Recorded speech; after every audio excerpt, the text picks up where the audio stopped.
LPU ప్లేస్మెంట్ల రికార్డులు సృష్టిస్తోంది. Final year student 2.5 కోట్ల ప్యాకేజ్ పొందుతున్నారు. 1700 మందికి పైగా ఎల్పియు స్టూడెంట్స్ 10 లక్షల నుంచి 2.5 కోట్ల ప్యాకేజెస్ పొందారు. విద్యా విప్లవం ప్రారంభమైంది లవ్లీ ప్రొఫెషనల్ యూనివర్సిటీలో. ఇవాళ నుంచి పార్లమెంట్ వర్షాకాల సమావేశాలు ప్రారంభం కానున్నాయి. ఆపరేషన్ సింధూర్ పై చర్చ జరగాలని విపక్షాలు పట్టుబడుతున్నాయి. నిబంధనలకు అనుగుణంగా చర్చకు సిద్ధమని కేంద్ర ప్రభుత్వం ప్రకటించింది. ఏపీలో అక్రమ అరెస్టుల వైనాన్ని పార్లమెంట్లో ప్రస్తావించనున్నారు వైఎస్ఆర్సీపీ ఎంపీలు. ఏపీలో క్షీణిస్తున్న శాంతి భద్రతలు, అక్రమ అరెస్టుల అంశాన్ని వైఎస్ఆర్సీపీ ఎంపీలు పార్లమెంట్లో లేవనెత్తనున్నారు. ఇదే అంశంపై మరింత సమాచారం మా కరెస్పాండెంట్ వెంకటేష్ ఢిల్లీ నుంచి అందిస్తారు. వెంకటేష్, చెప్పండి. సో ఆపరేషన్ సింధూర్ పై రెండు వర్గాలు కూడా సంసిద్ధం అన్నట్టుగా వార్త అందుతోంది. చర్చకు సిద్ధం అయితే నిబంధనలకు అనుగుణంగా అంటూ అధికార పక్షం చెప్తోంది. ఏంటి మీ దగ్గర రిపోర్ట్స్? అలాగే వైఎస్ఆర్సీపీ రాష్ట్రంలో జరుగుతున్న అరాచకాలను ప్రస్తావించినట్టుగా కూడా సమాచారం. More inputs please. పార్లమెంటు వర్షాకాల సమావేశాలు ఈ రోజు నుంచి ప్రారంభం కాబోతున్నాయి. వచ్చే నెల ఆగస్టు 21 వరకు కూడా ఈ సమావేశాలు జరగబోతున్నాయి. దాదాపు 32 రోజుల పాటు సమావేశాలు జరగబోతున్నాయి. సో పహల్గాం ఉగ్రదాడి తర్వాత జరుగుతున్నటువంటి తొలి సమావేశాలు. నిజానికి పహల్గాంలో ఉగ్రదాడి తర్వాత వెంటనే పార్లమెంటు ప్రత్యేక సమావేశం జరపాలని విపక్షాలు డిమాండ్ చేసినప్పటికీ అప్పట్లో ప్రభుత్వం తిరస్కరించింది. సో ఆ నేపథ్యంలో ఈ రోజు నుంచి జరగబోయేటువంటి పార్లమెంటు వర్షాకాల సమావేశంలో పహల్గాం ఉగ్రదాడి పైన చర్చ జరపాలని ఈరోజు కాంగ్రెస్ పార్టీ సహా ఇతర విపక్షాలన్నీ కూడా ఇటు లోక్సభలోనూ రాజ్యసభలోనూ చర్చకు వాయిదా తీర్మానం నోటీస్ ఇచ్చాయి. ప్రధానంగా పహల్గాం ఉగ్రదాడిలో భద్రతా వైఫల్యం, అలాగే ఆపరేషన్ సింధూర్ అనంతరం జరిగినటువంటి కాల్పుల విరమణ ఒప్పందంలో విదేశాంగ విధానంలో తీవ్రమైనటువంటి ఒక లోపం తలెత్తిందనేది ప్రధానంగా విపక్షాలు అభిప్రాయపడుతున్నాయి.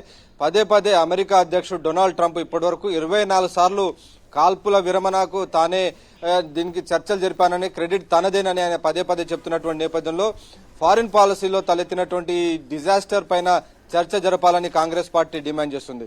వాటితో పాటు ఇటీవల బీహార్లో ప్రత్యేక ఓటరు సవరణ చేస్తున్నారు. సో ఇందులో కూడా కుట్రపూరితంగా కేంద్రం వ్యవహరిస్తోందనేటువంటి ఆరోపణలు విపక్షాలు చేస్తున్నాయి. వాటితో పాటు ఎయిర్ ఇండియా క్రాష్ ఇన్సిడెంట్ పైన కూడా చర్చ జరగాలని విపక్షాలు పట్టుబట్టబోతున్నాయి. సో మొత్తానికి విపక్షాలు ఈ అంశాలతో అస్త్ర శస్త్రాలతో అధికార పక్షం పైన ఎక్కుపట్టేందుకు సిద్దమవుతున్నటువంటి పరిస్థితి. సో ప్రభుత్వాన్ని అకౌంటబుల్ చేసేందుకు, జవాబుదారీ చేసేందుకు పార్లమెంటు సమావేశాలే ప్రధానమైనటువంటి వేదిక కాబట్టి ఆ దిశగా విపక్షాలన్నీ కూడా వివిధ అంశాలను ప్రస్తావించేందుకు ఈ పార్లమెంటు వర్షాకాల సమావేశాలను ఉపయోగించుకోబోతున్నాయి.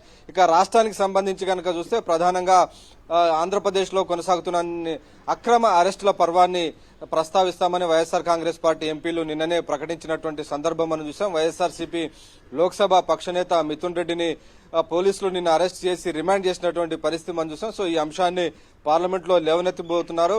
ప్రధానంగా వైఎస్ఆర్ కాంగ్రెస్ పార్టీ ఉనికి లేకుండా కీలక నాయకులందరినీ అరెస్ట్ చేసి జైళ్లలో పెడుతున్నటువంటి వైనం, ప్రజాస్వామ్యం పూర్తిగా, శాంతి భద్రతలన్నీ కూడా పూర్తిగా లోపిస్తున్నటువంటి అంశాన్ని ప్రధానంగా ప్రస్తావించబోతున్నారు. అలాగే ఇటు ఆంధ్రప్రదేశ్ లో ప్రధానంగా మామిడి రైతులు ఎదుర్కొంటున్నటువంటి సమస్యలు, గిట్టుబాటు ధరలు లేక వాటన్నిటిని కేవలం 2-3 రూపాయల కిలోకి అమ్ముకోవాల్సినటువంటి పరిస్థితి తలెత్తింది. అలాగే ఇటు మిర్చి, పొగాకు రైతులకు కూడా గిట్టుబాటు ధరలు రావట్లేదు.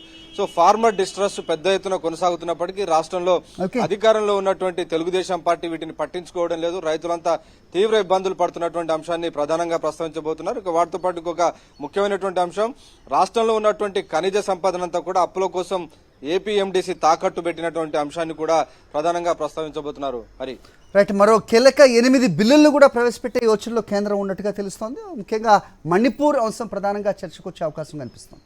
ఏమంటారు దాన్ని? దాదాపు 10-12 బిల్లులు ఈసారి లిస్ట్ అయ్యాయి. అయితే ఈ రోజు పార్లమెంటు సమావేశాలు యుద్ధ వాతావరణం కనిపించేటువంటి అవకాశం ఉంది. సో విపక్షాలు పార్లమెంటు సమావేశాలు తొలి రోజు నడవనిచ్చేటువంటి పరిస్థితి కనిపించలేదు. సో బహుశా 2-3 వారాల తర్వాత ఈ మొత్తం బిజినెస్ ను టేకప్ చేసేటువంటి అవకాశం మనకు కనబడుతుంది. ప్రధానంగా మణిపూర్ లో రాష్ట్రపతి పాలన పొడిగింపు అంశం గానీ, వాటితో పాటు మరొక ముఖ్యమైనటువంటి అంశం, ఎవరైతే హైకోర్టు జడ్జి యశ్వంత్ వర్మ ఉన్నారో ఆయన పైన అభిశంసన తీర్మానాన్ని ఈ సమావేశంలోనే ప్రవేశపెట్టబోతున్నారు. దీనిపైన ఇటు కాంగ్రెస్ పార్టీ కూడా దానికి మద్దతు తెలిపినటువంటి నేపథ్యంలో ఆ జడ్జిని అభిశంసన తీర్మానం ద్వారా పదవి విరమణ చేయించబోతున్నారు. ఓకే వెంకటేష్.